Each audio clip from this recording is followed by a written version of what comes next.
Hello and welcome to the sixth episode of Tailoring in Conversation. In this series, I'll be talking to tailors from all around the globe to gain a better insight into their worlds. My guest for today is Roberto Cherchi. Now, you all know Roberto as the person who makes the most radical jeans under the name Karuk. So, little introduction is needed. Let's get started. Roberto, thank you for making the time. It's a pleasure to see you today. I'm very curious about the things that we're going to discuss and the work that you're doing. But first of all, hello and how are you?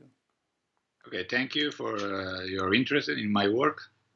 It's a pleasure for me. Great, great. It's a pleasure for me as well.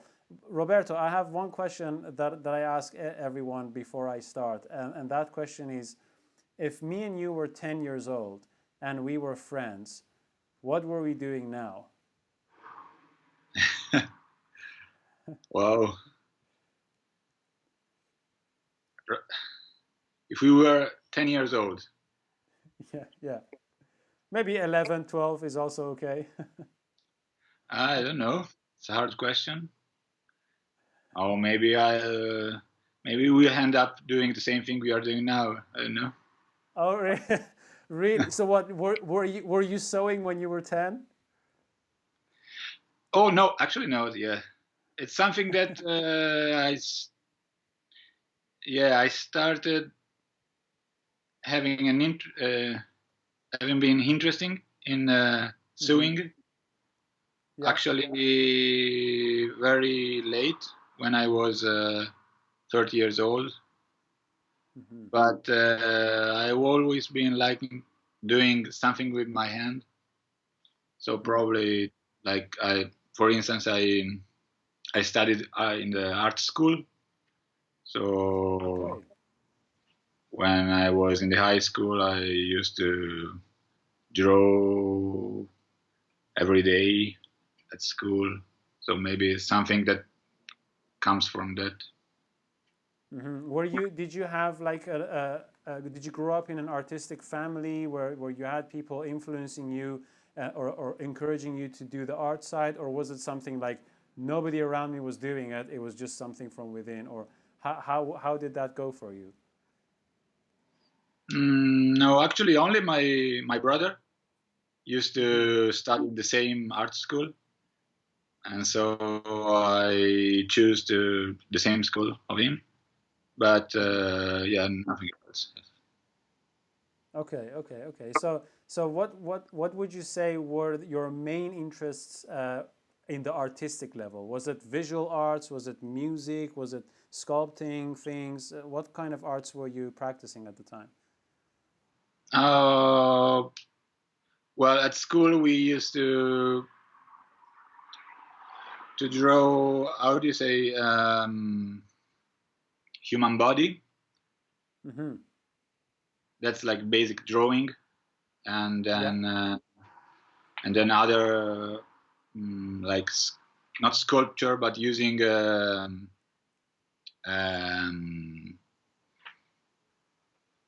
not sculpting. How do you say? Like modeling? Yes. Yes, and that. Well, it's actually in Italy. It's one of several high school you can choose. Mm. So it's called the Liceo Artistico. It's an art school for the high school, and then you can do as well artistic studies in the university. Yeah. But I didn't choose that. Instead, I choose to study Japanese culture and language at university, Right. and also And now you live in actually also Japan as well. yes, exactly. Right. I studied also Japanese art in university, so my focus was in this art history of Japan. What was it about Japan that drew your attention or your curiosity, you would say? Uh, Probably Japanese literature and Japanese cinema. Mm-hmm. When I was in the last year of high school, and Yeah. so decided to study it at university. Okay, so would you say that I mean, obviously, before you spoke the language, was it the cinema that kind of like drew you in, and then from there you expand? Okay. You have any favorite films you'd like to share with us? Japanese film? Yeah, yeah. I've been a big fan of Japanese cinema as well. When I was, I think it was around, what was it, like 10 years, 8 years ago? I used to be a big fan of the Japanese cinema as well. Um, yes, I really liked the old Japanese movie from the 50s and Yeah, 60s, and especially Yasujiro Ozu, yeah, and of course, well, of course, the classic Kurosawa movies, yeah, yeah. and of course, when I was in high school, there wasn't internet. The only Yeah. movie you could find it were the classics, so nothing Yeah. particularly. Uh, well, the classic Kurosawa movies, of course, but I remember that could see we could watch a lot of very interesting old Japanese movie in the Italian television. Oh, yes. Yes, there were, and there still are a very good uh, program in the national channel about Hmm. movies, art movies from all the world. So that helped. Right, right. So you're living in Japan now. When did you move to Japan? How long have you been living there? I moved to Japan in 2007, Oh, right. Okay. and I've been living here since then. Okay. Okay. That's quite a while. Did you learn most of the sewing you're doing in Japan? Yes, exactly. Right. Because you before we started the interview, you mentioned that you started very late, and it's not something you're doing full time. Is that correct? Correct. Okay, so you're doing this sewing, and you're making jeans. I remember the first time when I saw your account on Instagram. Uh, I always remember the line where it said, "I make everything by hand. I don't have a sewing machine," and Yes. I and I really like the "I don't have a sewing machine" phrase, because many people say they make everything by hand, but then when you say "I don't have a sewing machine," you know it's for real. So why didn't you not have a sewing machine, and how did you get into it? How did you learn what you're doing, and why did you decide to not do it with a sewing machine? Um, Probably the first step I did, it was making some sashiko embroidery. Hmm. Yeah. I don't know if you heard. So sashiko is a traditional Japanese way to. At the beginning, it was for mending Hmm. and repairing simple clothes, Hmm. especially clothes for used by um, farmers Yeah. and and workers, Yeah. and and eventually it became a form of both repairing and decorating the garments. Hmm. Right. So the first, I remember I liked the traditional patterns, and I Hmm. just tried something just but by looking at some pictures in the books Hmm. and the magazines, and yeah, I really liked it. And I remember I decorated one pair of jeans just for me. With the same embroidery. Yes, something. Yeah, something that I found on the magazine, some pattern that I liked, and that was Yeah. probably my first introduction to to Yeah. stitching. And this was made for yourself? You made it for yourself? Yes, yes. Mm-hmm. But it was just a try. It wasn't something. What, you see, the interesting part for me is when you make something completely by hand, it takes a certain mindset because, well, you have plenty of options not to do things by hand anymore, but you deliberately choose to make every single stitch by hand. And um, I assume that takes a lot of time. But the interesting part is it's not something you're doing full time either. So you would think naturally, like, hey, if this guy is making jeans, it's not his full time job. Surely he wants to choose a method that is a little bit faster, so that Yeah. you know what I mean. But you do completely the opposite. So talk us a little bit through the vision you have for it, the mindset. Why from all of these options you choose specifically this way of producing what you're producing. Yes. At first, it was just a necessity because at some time I started working for a friend who has his own design company. So he makes clothes, especially jeans. And so was the first time I actually worked in the fashion and clothes world. And so I wanted to repair my jeans, and I didn't have a sewing machine. And actually, I didn't want to buy it just because I just wanted to do some repairs. And in Japan, the apartments are very small, and you don't want to put too much stuff in it, and you don't have the space. So buying a sewing machine was actually something that I didn't want to do. So I started repairing my jeans, and then after that, I just wanted to make something from scratch. And at the same time, working for my friend, I I knew the word of classic tailoring because this friend used to host some trunk show of a famous Italian tailor here in Japan.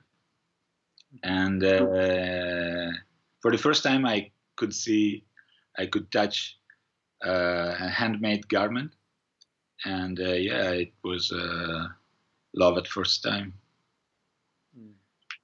So the first pair of trousers I made, it wasn't a pair of jeans, but it was a classic wool trouser.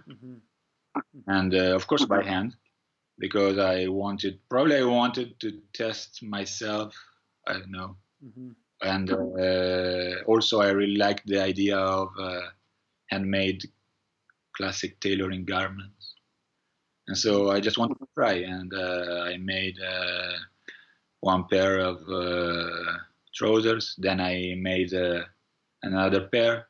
Then I wanted to start a jacket. So but nobody could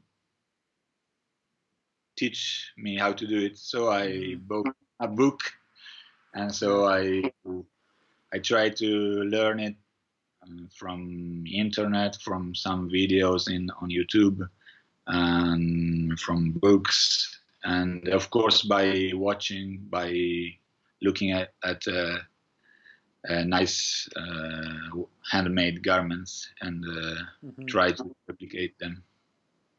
So when you say necessity, right? You say I had to do it out of necessity.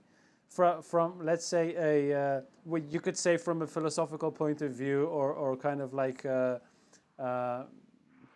maybe even a metaphysical point of view, what was that necessity? Like, why handmade, garments or jeans or trousers? I mean, you've done art school, you could have made drawings, you could have done modeling, but then suddenly this necessity comes from like, do you know what? I'm going to do this by hand, and I have to do it. Like, why? Yes. Well, of course, I learned that the best traditional garments were made by hand, still made by hand.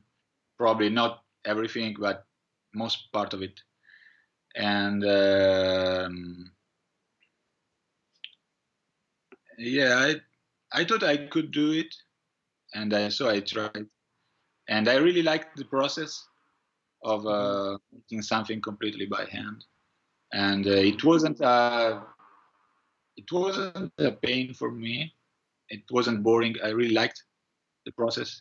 I really liked the time, and of course, uh, I didn't I didn't have to do it. It was just a hobby for me at the time. Yeah, yeah. So to me, it was just a pleasure to do it. So Hmm. Were you? Uh, I mean, when you were starting out, you had done some embroidery. Do you think that that embroidery helped you with being able to make it happen? Because if you want to make something simple, let's say, if you don't have the basic skills, you can already get stuck at the basic skills, and just because you can't sew, you may think like, oh, this is too difficult. But you had some experience with embroidery. How would you say that experience helped you with a bigger project like making a handmade pair of jeans? mm, you mean the sashiko embroidery? Yes, yes.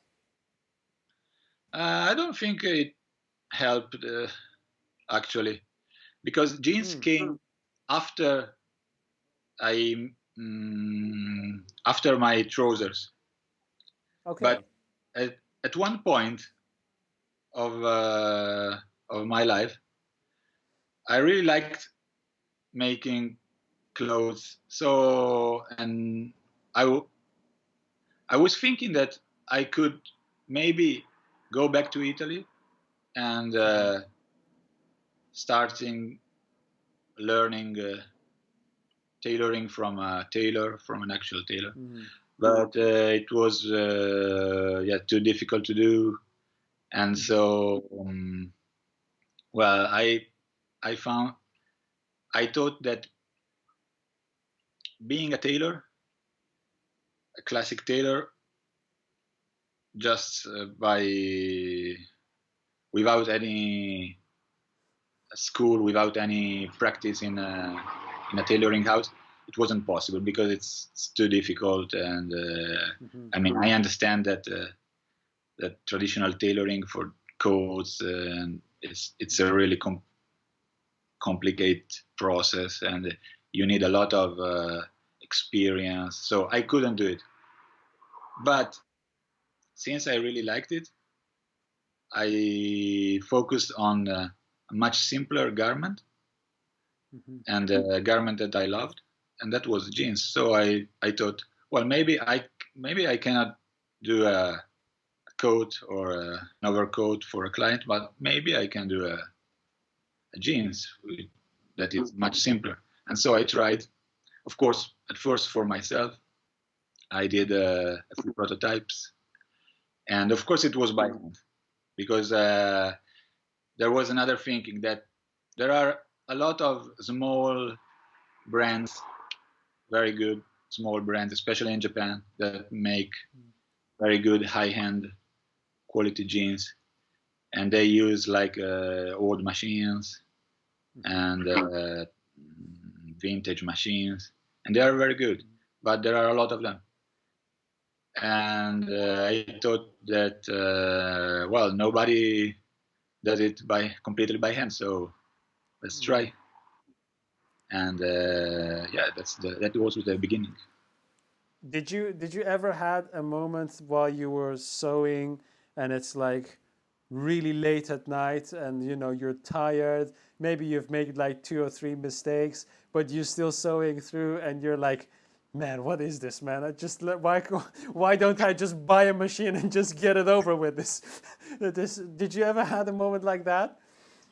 Uh, no, actually, no, because probably because at first it was I yeah, at first I made jeans for myself and for my relatives and friends, and they were prototypes. So I mean, I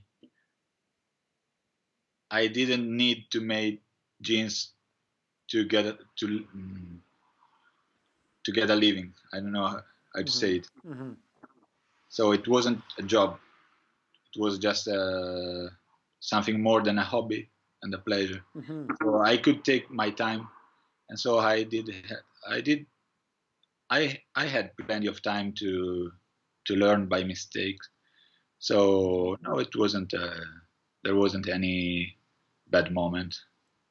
No, okay, that's very unique because so many times when you talk to tailors, man, I mean, including myself, there have been moments that I thought like, I just want to cut this thing in the middle, put some petrol on it, and just light it on fire. But this is a very unique thing that are you a very patient person in general as well? Yeah, Like, does I what think you so. do reflect? You are. Yeah, I think so. Yes, Well, I would really you like. say that if, yeah, go on. I really like to do small, detailed things, and so probably like those stitches. Every stitch is a pleasure for me. Yeah, yeah. Well, what would you say? Would you say that, I mean, you've had the experience of going through um, learning something that where you didn't have a lot of teachers around you to show you like, hey, this is how you make this, and so you had to really go through the process of discovering all these techniques and books and articles and things like that, do your own observations. If would you, but you didn't do it as a profession, like you say, so you had plenty of time and plenty of room for making mistakes. But do you think that if someone wants to learn, let's say, something like what you're doing, sewing something or making a garment, and they don't have a teacher, do you think that they would learn better if they didn't do it full time, but they did it as a hobby? Does it have any kind of positive or special impact in the way you approach something? Mm, well, actually, I think that it is better if you have someone who could teach you. Mm-hmm. I uh, well, at some point, I asked to a tailor to teach me something, and so I In Japan, in Japan, yes, yeah. and so I actually could learn a lot from him Mm-hmm. just by working a few hours with him. So something, because there is always something that you cannot learn in the books, something that you cannot find it on the web, and so at Yeah. some point you have to ask to somebody. And so I knew this old tailor, and so I could ask him whatever I want, and that was the first person. Then I also used, actually, I worked in a tailor house, I could say, for a Mm-hmm. few months, and that was very interesting. I really liked it, Mm-hmm. but then I switched to another job. Mm. How would you describe your experience with the tailoring houses? Because this, from one side you are doing something tailoring related, but as you say, it's not classic tailoring, and so the perspective that you have, and also not every tailor makes everything by hand. So you are quite unique in that sense. So how would you describe your experience with the tailors and the tailoring houses where you worked? And how did you find it? Were there things? What were the things that you thought, oh, this is like really a surprise for me, or that's a very good. What was your experience like?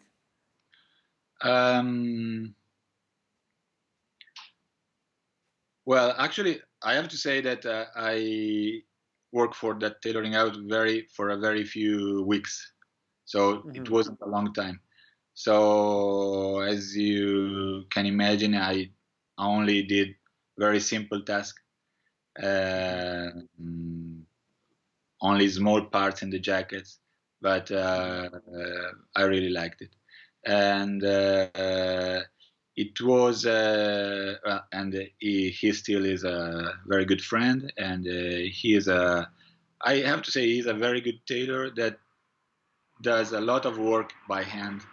He was trained in Italy, and so of course he used machine for in some parts, but there is a lot of handworks, and so yeah, it was a good training, even if it was only for a few weeks. And were there anything specific? Sorry, go on. Yes, just only that comparing with jeans, it's in some ways it's you can find a lot of similarities because the basic stitches are the same, like back stitching, and but from other perspective, it's a kind of a, yeah, it's a different type of work. Like making jeans using the fabric I use, it's probably more similar to leather works,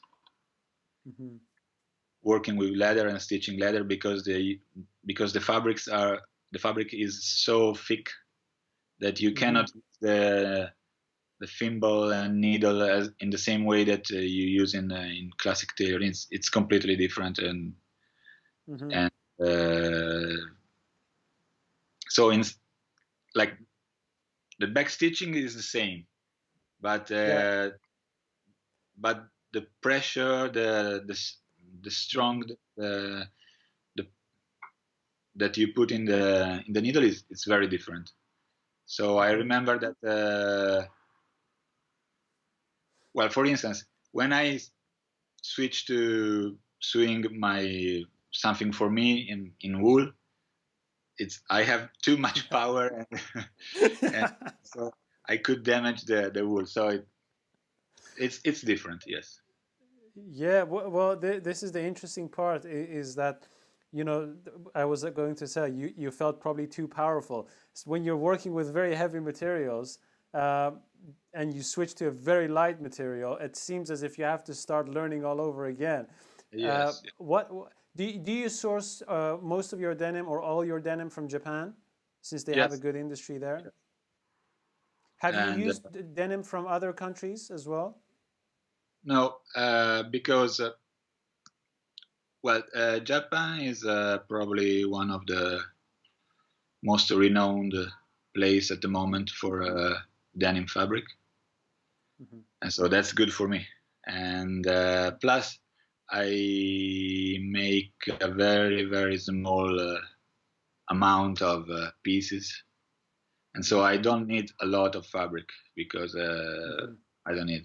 So I found a very nice mill in central Japan. They have very high quality fabric, and so for the moment I'm using their product, and I use only one type of fabric because I found that is the best for what I do. So I cannot use a very heavy fabric. Like sometimes you can find jeans that are made from 21 ounces, but that's too Yes. thick even for me. I cannot. Oh, And really? yes. Are those the jeans that you can just stand up and they stand on their own, if even Yeah, without anyone wearing them? Yeah. I don't really like that. I think that's too much. I probably it's more a marketing thing, but Yeah. it's okay. But I cannot use that fabric. It's too heavy. And but at the opposite, I cannot use a fabric that is too light. Like if I use a denim that it is under 13 ounces, I found that it is too um, too light, and yeah, it's not good for what I do. So the best fabric for me is the one I'm using it right now. It is 14 ounces, and that's the perfect balance. Yeah, that sounds very good. Roberto, one of the things that I've recently been thinking about is, well, I read a few things about how the brain works and how people think. And one of the very interesting parts of the article that I was reading, I can't remember where it was. I think it was written by a developmental psychologist called Jean Piaget.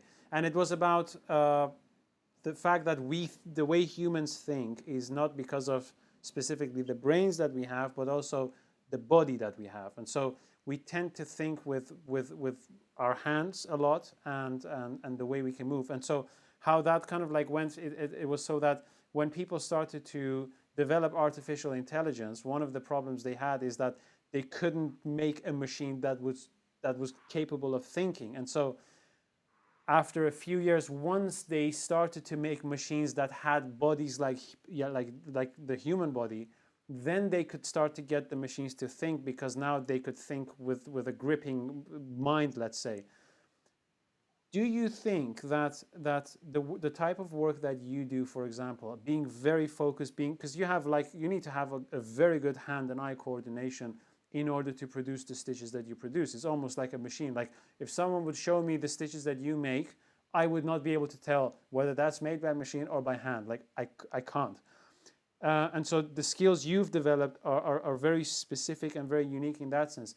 Do you sense that after you learned to do the stitches in the way that you do them now, that maybe a part of your thinking has changed as well, or the way you look at things, or the way you approach things? What would you say about that?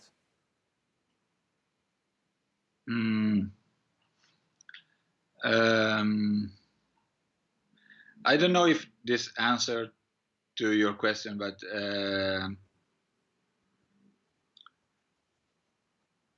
when I when I when I stitch my jeans, I of course try to make the best and cleanest the cleanest stitch I can do, but at the same time I don't want it that I want something that looks handmade as well. So, for instance, I'm not saying that I'm trying to do some mistakes by purpose, but I still want to that the garments looks that it is something that it is handmade. So probably I think that probably I could do even better stitching, like more precise and smaller than I do at the moment. But probably that wouldn't work, and probably if you have some amount of imprecision, it's even better for the overall look. So yes, I can imagine. This is one of the tricky parts. I think one of the big conversations that a lot of time tailors have is, should something made by hand look as if it was made by a machine? And then obviously what you say is something that many people stand by, which is, when something is made by hand, you would like to see elements of it that portray it's done by hand.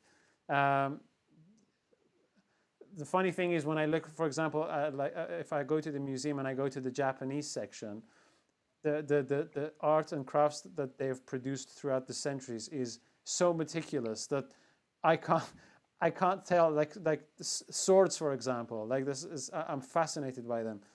I can't tell whether like it doesn't look like anything handmade, and the interesting part is I have never seen a level of craftsmanship, for example, that I've seen in sword making, for example, from Japan, in tailoring. Like, I've never seen anything tailor made to that level that you would say, this is 100% machine. And I would say this as a compliment. I think the only person whose work is as close as perfect to a machine has been yours. And apart from that, I have seen very few people who stitch as accurate as you do. So hats Thank you. off to you. I hope Yes, that you can see it, the actual jeans sometimes. I'd love to sure, show you. sure. Yeah, There is yeah. I actually, mean, what? So. there is actually one point that it's funny because in the buttonhole, Mm-hmm. in that case, I deliberately tried to replicate the buttonhole made by machine. So Right. the so the in in the in the jeans industry you have this buttonhole that finish. I don't know how to explain. Well, it's completely different from the buttonhole that you can find in traditional tailoring, for instance. I could do that Mm-hmm. in jeans as well, but I found that Mm-hmm. to replicate the machine one is much more funny. It's funnier Yeah, and yeah, it's yeah. interesting. So in that case, I Well, tried to that's the replicate. thing. Yeah, you're testing yourself. I mean, if you can beat the machine with accuracy, then well, what's a higher level of accuracy? I think is beyond what a machine can do. Do you uh, do you ever flirt with making tailored garments like jackets or overcoats or shirts, maybe anything else apart from jeans? Well, actually, I'm well now. I don't have time, but for myself, I like to make more traditional clothes like a Mm-hmm. jacket. I made a couple of suits, and but that's only for myself. I don't think I'm good enough for produce for make garments for a client. And but in the future, I really like to try to make something with leather Mm-hmm. jacket, uh, made by hand, of course, as well. Mm-hmm. I think if I could find some time at the end of the year, I would try make to make a prototype for myself, and then Mm-hmm. let's see what happens. Have you already made anything with leather so far? Yeah, like bags, but Right. just Yeah. for myself. Yes. Okay. Okay. Okay. Well, no, no, that's good. Is I mean, I know Japan. You mentioned this as well. It's like very limited when it comes to space. So uh, the apartments are small and things like that. Do you produce everything at home, or do you have a separate workshop, or are you using another workshop? How does that work, Roberto? Now completely at home. I have a nice. Um it's not a room. It's only um, a part of a room. And Mm-hmm. but as I told you, I don't have a machine, so I really Mm-hmm. don't need anything more than a table and a Mm-hmm. chair and yeah, an iron board, and that's all. I don't need anything else. So I think it's also I really like also the the idea of not depending of a machine and probably the only electric device that I use is the iron, and I How really like dare also that. you? I really like that. I would try to use an old iron with charcoal inside, but Yes. that's probably too much. That's even too much for you. Yeah, yeah. Well, because I don't have the space. If I have a fireplace, I could try. Yeah. Yeah. So do you have you noticed other people in Japan who do the same thing as you're doing, like focused on handmade denim? Is there a market for handmade jeans, as far as you know, in Japan, for example, or anywhere else? No, no, Hmm. no. But I only found one example of completely handmade jeans in the internet, Right. but I don't. Sorry. Yeah. No. No. Please continue. Yes, I found it on the internet, but I don't know if they are still available. I've never Hmm. looked at them, Hmm. so I only saw them in the pictures. But Hmm. for as much as I know, I'm the only one. Hmm. So far, the things that you have made, who would you say is the person who wants to buy handmade jeans? Who is the client that wants to do that? Yeah, probably collectors. Oh, really? Yes, and of course, someone who already has a lot of pair of jeans, probably that really likes the something special, Hmm. and yeah, of course, it's not somebody who just want a pair of jeans because they are, of course, they are kind of expensive, Hmm. and so yeah, probably collectors. So you one has to be like very much into jeans in order to want fully handmade jeans. I think so. Yes, Mhm, mhm, yes. mhm, I don't think that my usual customer is somebody who appreciates like traditional tailoring and mhm, also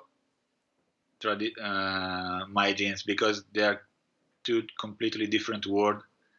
So mhm, in my experience, my usual customer is someone who loves jeans and workwear and mhm, is very particular about quality and mhm. How much time do you spend per week on making the things that you make? okay. Of course, now I work. My first job is a normal job, so I Mhm, can make my jeans when I come back home. So at mhm, night and in my day offs. mhm, So if I don't work in the office, I work. I make jeans. mm, mm. Do you have very long days usually when you get back from work? Do you spend like lots of hours on making the jeans, or is it like small batches every day? How do you manage your time? Because I can imagine it's very tiring if you've done a full day and then you come back home and then you start this intense work of sewing super precise. How do you balance that? Well, I of course I try to not overdo Yeah. because it's I actually I sometimes I think that I don't know if I can make jeans like all the time every day Hmm. because it's very hard for the hand. I think Hmm. you can easily not get injured, but you can stress your fingers and tendons too much. Yes. So at the moment I work like after work I make jeans for a couple of hours, 2, 3, could be even 4 hours. Yeah. And then in my day offs I work like 6 to 8 hours, 10 hours. Are you a very fast sewer, or do you take your time? No, I think I take my time. I'm not so fast. Okay. Even Okay. my tailor friend told me that I wasn't fast enough. Yeah, no, you have to maybe do a competition to see who, because eventually, yes, maybe you take your time, but the results are absolutely fantastic. I think the first few times, a few years ago, when I saw your work, I think you hadn't put a lot of things out there yet. It wasn't because you changed your Instagram a little bit. I remember it looks a bit more like a brand now, whereas before it was stories and photos of what you were doing, and and I kept first thinking like, why does he do everything by hand? And so here's an interesting thing: when a lot of tailors start out, young, especially young tailors, they're very passionate, right? And so and they see romanticized marketing videos, and they hear stories from old tailors, and it's like, we do everything by hand, and this is that, and this is this. And so they are very passionate, and when they start, they think that everything they're going to do is by hand, right? And so they start and they sit for like an hour, maybe 2 hours to sew something. Well, first of all, they have to learn how to use their thimble, which is already difficult for them. But then the pain they start to get, like in their back, in their shoulders, in their neck, in their head, and they're like, can I just not do this on the machine? Why are we doing this by hand? And so very quickly they make the switch into doing stuff with a machine. But you haven't done any of that, and so it was very fascinating for me, extremely, to be like, what sort of mentality does it take for someone to, despite the fact that they can have a sewing machine, to just do everything by hand? How long does it take you roughly, if you had the time to make a pair of jeans from start to finish, uh, and you had, like, let's say 1 week off or whatsoever? How long does it usually take you to make a pair of jeans? It takes 75 to 80 hours to complete one Right. pair. And Wow. so I calculated that if I would do it like every day, I could do it in 10 days. Mm-hmm. 10 days would be a nice balanced uh,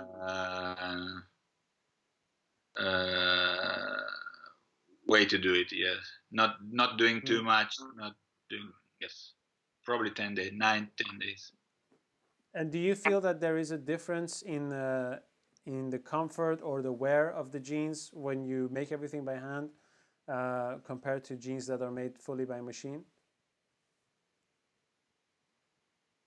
Do you mean if they are stronger or if they are better? Yeah. Do they feel different if you wear them as well?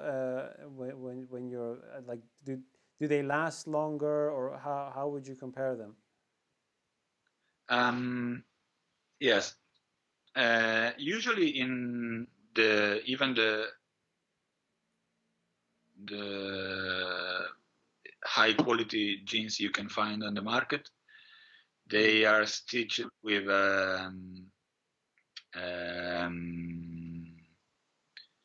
not cotton thread, but with polyester thread or a mixture of it. Yes. So it is stronger than a natural material. But in my case, I wanted to use only natural material since the beginning. So since the beginning, I used linen thread for the stitchings, And my first worry was about the durability of it, because I thought that probably the linen thread could be more well, not strong enough to resist to pass the test of time. But actually, I have the first jeans I made for myself, and I still use it. They are 3 years old, probably, and I didn't notice any fault in the stitchings. So the thread is actually very strong, stronger than I thought. Well, it is a very thick thread. I don't think that you can use it in a machine. Right. So that's probably a good point of hand stitching it. And I really also like the way it develops the thread. I mean, because usually jeans fanatics likes the way the denim develops in time and how it fades. In my case, of course, it's the same, but you can also enjoy the fading in the thread. So it turns out to be a nice ivory color, and it's very nice. I think it's very nice. What's the most frequently used stitch that you use? Backstitch. The back stitch. Yes, I think that probably 90% of the stitching is backstitch, and then I use the for the hips area. I have this my signature stitchings, and that is made with something like, it's called Norwegian stitching. Yeah. Or well, somebody calls it Norwegian stitchings because it came, I believe it came from the Norwegian welted shoes. I'm not such an expert, but it's in some handmade shoes you can find that stitchings, and that's it. Yeah, it's almost backstitch. Do you think you're ever going to expand what you're doing and maybe switch from doing this part-time into going full-time, and maybe have an apprentice and scale what you're doing? Yeah, I'm not sure about it because at the moment I don't have such an amount of work that I could that it could provide for my life, and so, and plus it's something that it's very hard. You need a lot of patience, and you need a lot of strength, and so I don't know if somebody could do it. So I cannot ask to somebody to do the thing I do. Probably it's too hard. I don't know. Too hard. It seems as if you would want to scale what you're doing, you would have probably the most problems with talent, really. Someone willing to do that and actually have the same passion, or is there something else you think? Because even if I would do it every day for as a profession, I believe that I could make like 3 pairs of jeans in a month, and I don't know if it would be enough for for a living. So probably I could do like handmade, like hand stitched jeans, and then also have like some machine made jeans as a second line. That could be a possibility, and maybe in the future. What does Karuk mean? It's just my surname, Oh yeah. but Japanized, and but it came from my surname. Okay. So how did you Japanize it? Is it based on the meaning or based on the sounds or the writing On the or? sound, yes. Okay. Well, if here's a question I have. If how long have you been doing this so far until today? I made the first jeans in 2000 and 2018, probably 3 18. years. Yes, 3 years ago. If you had to do everything all over again and you had to start from zero, what would you change? What would you do different? What do you think would have helped you to do it better the next time?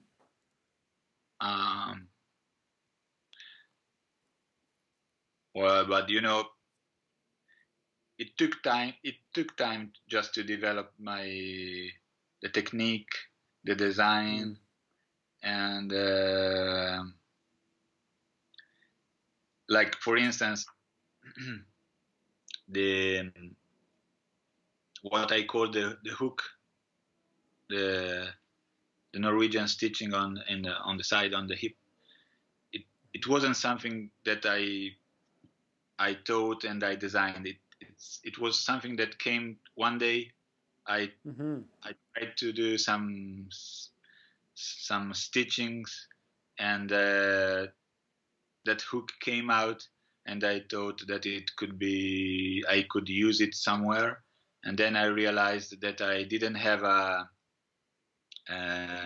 particular design in the back pocket, because in jeans every brand has his own design. I didn't have, and also I didn't want to use it because I don't know, I didn't want to do the same thing, and so instead of putting some design in the back pocket, I put it on the hips, and but it wasn't something that how can I say, it wasn't something that I taught. It just came out from the practice. So so everything came in a specific moment, and it was the right moment, probably.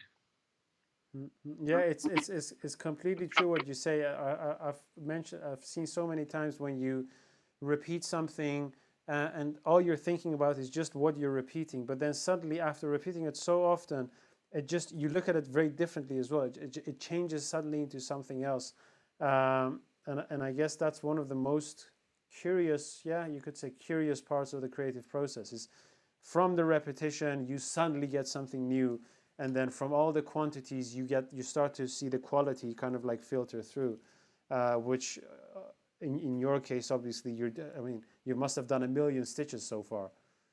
And I also like the idea that my jeans are not always the same. Like my previous jeans is different from the next jeans, and of course probably the next jeans is better, but that doesn't mean that the previous jeans is worse. It just means that they are different, and so there is a development. Like in my first pairs, well, the design was different, the pattern was different, and yeah, every pair has its own life, I could say, its own characteristic, and but I like it. I like it that it's not something that it's made in a factory.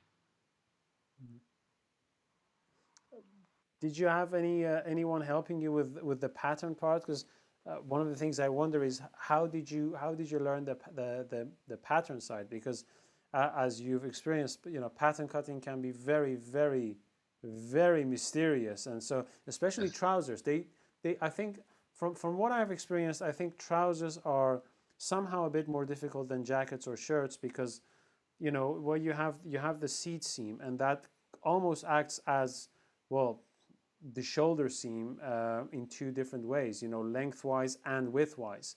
Um, what was the process for you like? Yes, that was the most difficult part Mm. because, as I told you, I don't have a formation. Mm-hmm. I didn't go to school. I didn't go to a tailoring house to learn it. And so at first, I asked to a tailor, a friend of mine, to show me at least the basics, and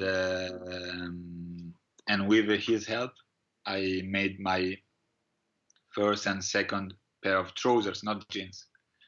Mm-hmm. And I found that it was very, very difficult, and something for that, if you really want to make something for, not for yourself but for a client, you definitely need to go to a school, or you need a longer experience to do it well. Mm. But for jeans, well, they are actually much, much more.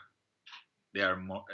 They are much simpler than a classic pair of trousers. So Mm-hmm. especially, and the jeans I make that are cut on the selvage. So, for instance, the side seam is Mm. almost completely straight Mm-hmm. until the hip area. So it's it's a very simpler piece of garment compared to what you do in traditional tailoring. Mm. So, but that was difficult, of course, in the beginning. And what I did, it was to look at a lot of pairs of vintage jeans, um, and also jeans that you can find in the market at the moment, of course, and try to copy, try to steal all the parts, and that gave birth to my first prototype. Mm-hmm. And I tried to myself. I did a lot of corrections, and it was good that I had the time to do a lot of mistakes and Mm. correct things. And at the end, I hope I found some good patterns that works for me and for even for the customers. Mm. How do you or how did you study other jeans? Like when you look at the pair of jeans, how do you look at it? Because obviously you make them now, and the way you look at it is very different than someone who just wears them. So when someone shows you a pair of jeans, how do you scan the entire thing, and what things do you look for, and how do you study it, maybe if you want to use something that you think is cool? What's your process around that? Well, if it's possible, I like to look at them inside. How do Mm-hmm. they fold some parts? How do they design some curves and something like that? But as I told you, jeans are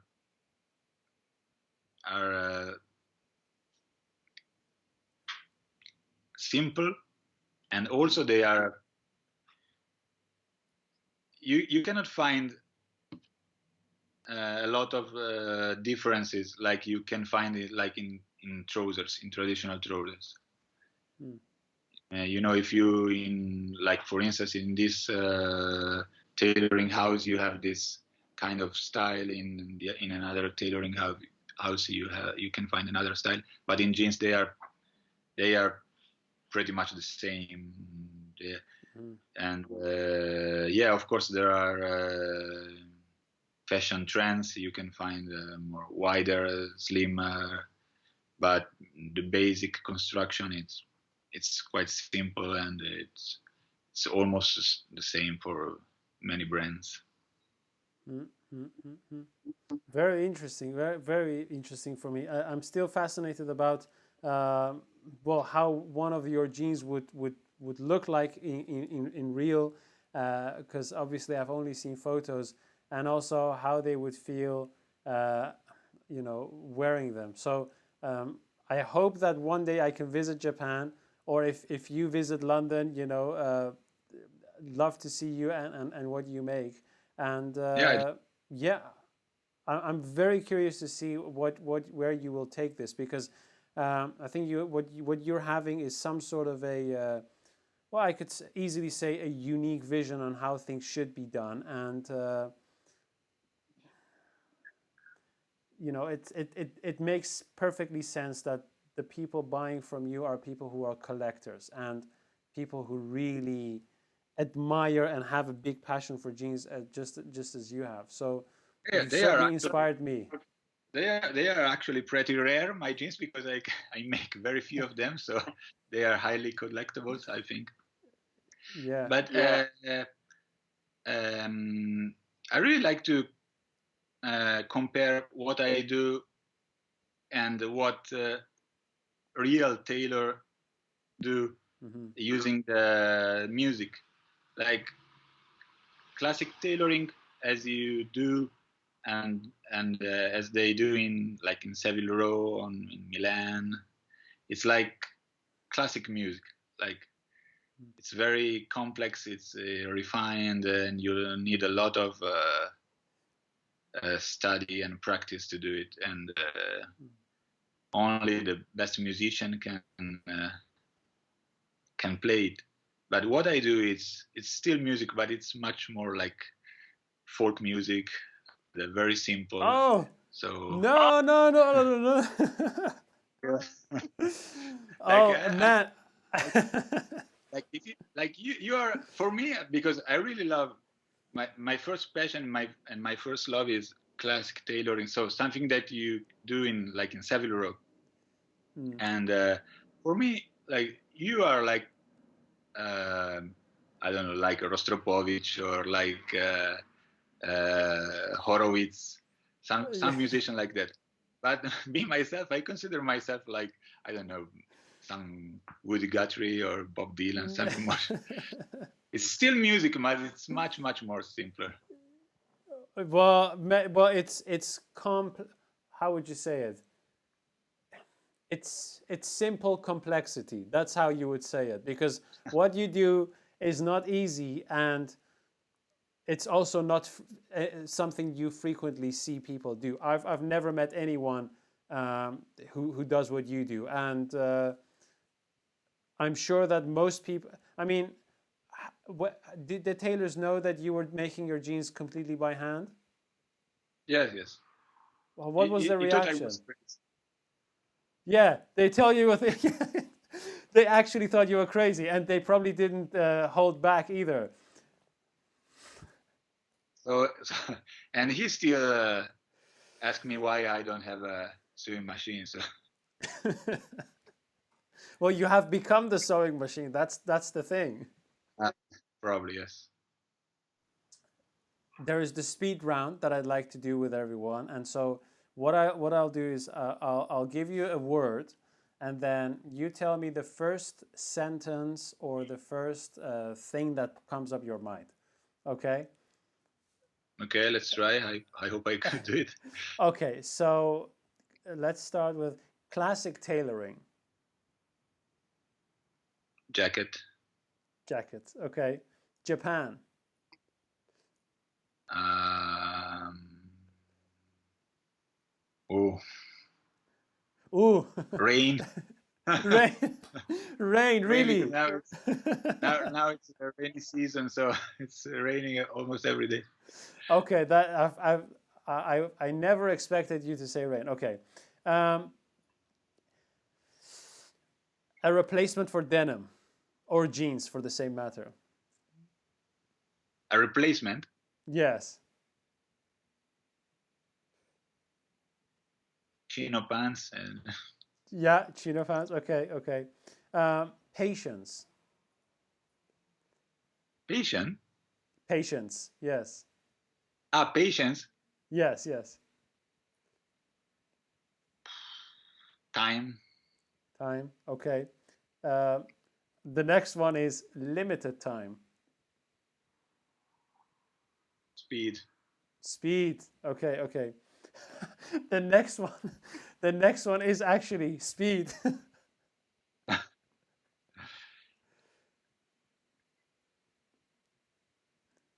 Tiring. Tiring. Okay, okay. Sewing machines. Electricity. Electricity. Okay. Embroidery. Decoration. Decoration. All right. Italy. Food. And last but not least, leather. Jacket. Jacket. Okay, okay. Well, Jacket. that's great. Yeah, I think So this I is have a two jacket answers.